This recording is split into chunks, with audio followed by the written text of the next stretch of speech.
औज़ुबिल्लाहिमिनश्शैतानिर्रजीम बिस्मिल्लाहिर्रहमानिर्रहीम। बेटा आज हम बात करेंगे इंडिकेटर्स की।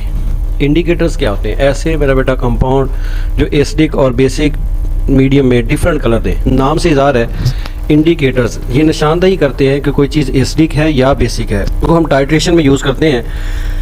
एक एसिड में फिनाफ्थलीन डाल के उसको बेस के साथ जो है वो रिएक्शन करवाते हैं। जब वो एसिड बेस को न्यूट्रलाइज कर देता है तो साथ ही कलर चेंज हो जाता है इंडिकेटर का, जिससे पता चल जाता है कि रिएक्शन कंप्लीट हो चुका है। Indicators are the organic compounds which have different colours in acidic and alkaline solutions. Alkaline basic solution को कहते हैं। इंडिकेटर्स ऐसे ऑर्गेनिक कंपाउंड्स होते हैं जो एसिडिक और बेसिक सॉल्यूशंस में मुख्तलिफ कलर्स देते हैं। लिटमस पेपर जो होता है ये एसिडिक सॉल्यूशन में रेड कलर देता है और बेसिक सॉल्यूशन में ब्लू कलर देता है। इसी तरह फिनाफ्थलीन भी एक इंडिकेटर है। ये जो है वो एसिडिक सॉल्यूशन में कलरलेस होता है और बेसिक सॉल्यूशन में जो है ये रेड होता है।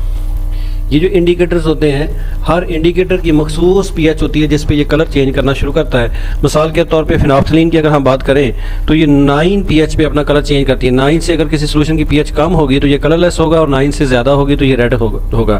फिनाफ्थलीन को हम टाइट्रेशन के अंदर यूज़ करते हैं। टाइट्रेशन फ्लास्क लेके इसके अंदर हम जो है वो डाल देते हैं बेसिक सॉल्यूशन या फिर ऐसा सॉल्यूशन जिसकी मोलैरिटी का ना पता हो, उसमें फिनाफ्थलीन डाल देते हैं और इसको जो है वो स्टैंडर्ड सॉल्यूशन के साथ टाइट्रेट करते हैं। और ये जो फिनाफ्थलीन अपने कलर की चेंजिंग से इज़हार कर देता है कि रिएक्शन जो है वो कंप्लीट हो चुका है। अब आप देखें मेरा बेटा इनके कलर्स। इथाइल ऑरेंज भी एक इंडिकेटर है। ये रेड कलर देता है एसिडिक सॉल्यूशन में और येलो कलर देता है बेसिक सॉल्यूशन में। और ये किस पीएच पे कलर चेंज कर रहा है ये नीचे देखें मेरा बेटा, 4 पीएच पे। 4 पीएच से कम पीएच होगी किसी सॉल्यूशन में तो ये रेड कलर देगा और 4 से ज़्यादा पीएच होगी किसी सॉल्यूशन की तो उसमें ये येलो कलर देगा। आगे लिटमस है मेरा बेटा, ये रेड कलर देता है एसिडिक सॉल्यूशन में और ब्लू कलर देता है बेसिक सॉल्यूशन में। तो आप देखें ये कहाँ पे कलर चेंज कर रहा है, ये 7 पे।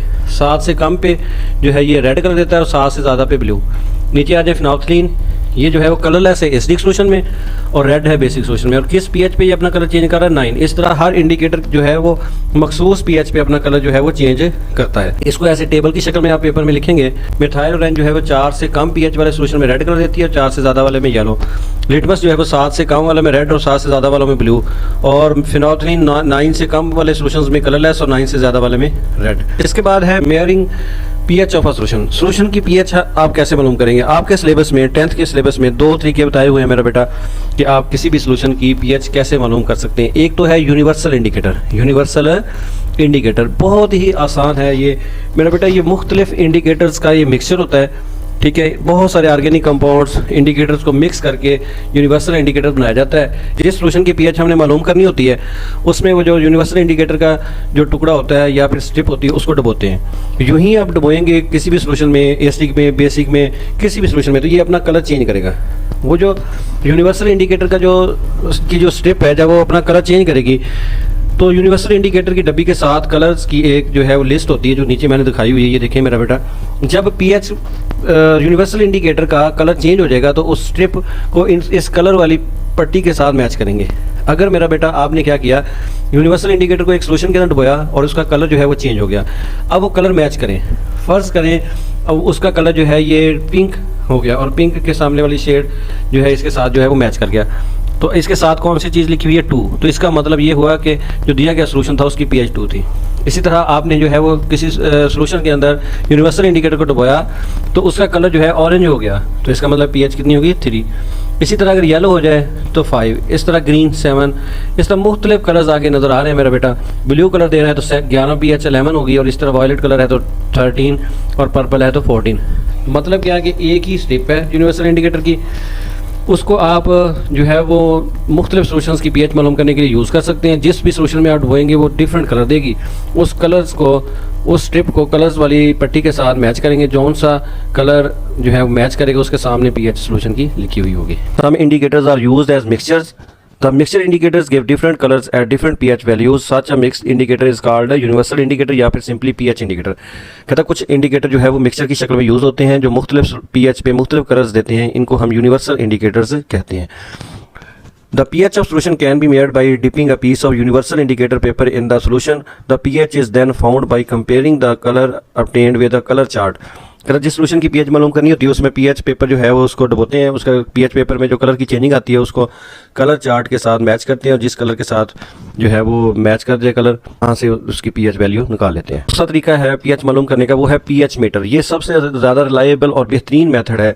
इसमें एक पीएच मीटर होता है, उसके साथ जो है वो पीएच इलेक्ट्रोड लगा होता है। जिस सोल्यूशन की पीएच मालूम करनी होती है उसमें पीएच इलेक्ट्रोड को डुबोते हैं और पीएच मीटर के ऊपर जो है वो रीडिंग आ जाती है सोल्यूशन की पीएच की। दो तरह से रीडिंग आती है, डिजिटली और दूसरा जो है वो एनालॉग की फॉर्म में, जो है वो सुई की शक्ल में। तो ये दो तरह के आपको दिखाए हुए हैं मेरा बेटा पीएच मीटर।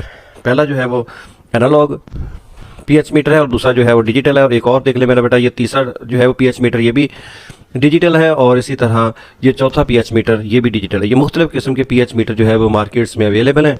तो ये सबसे ज़्यादा आसान जो है वो इनको इस्तेमाल करना होता है।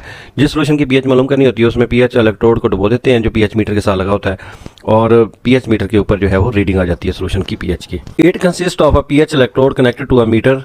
Electrode is dipped into the solution and the meter shows the pH either on a scale या फिर डिजिटली। तो ये जो कहता है इलेक्ट्रोड है उसको किसी भी सोल्यूशन में डुबोएंगे स्केल की शक्ल में या फिर डिजिटली जो है वो पीएच शो करवाएगा। इंतहाई आसान सा ये तरीका। It is much more reliable and accurate method for measuring pH than universal indicator paper, though the latter is often more convenient। कहता है कि ये जो pH मीटर वाला जो प्रोसेस है ये बहुत ही आसान है, यूनिवर्सल इंडिकेटर से भी ये ज़्यादा बेहतर है और रिलायबल है, काबिल एतमाद है। ओके, अल्लाह हाफिज़।